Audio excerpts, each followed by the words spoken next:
1980వ సంవత్సరంలో శాసనసభ్యునిగా బాధ్యతలు స్వీకరించిన నేను మొదటి రోజు ఈ ప్రాంగణానికి వచ్చినప్పుడు నా తండ్రి జాన్ శామ్యూల్ గారు, తల్లి కమలం శామ్యూల్ గారు, నా పెద్దన్నయ్య కృపానరన్, పెద్దన్నయ్య ఆరోగ్యరాజన్ గారు ఇక్కడ ఉన్న సెయింట్ మేరీ చర్చికి తీసుకెళ్లారు.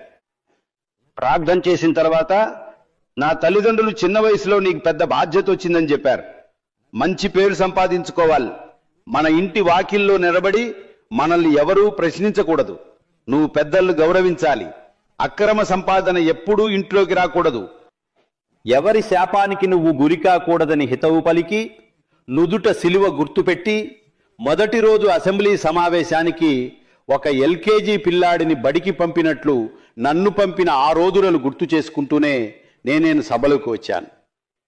నేను పెరిగే క్రమంలోనే నా హృదయంలో 3 విషయాలను మాత్రమే స్వీకరించాను.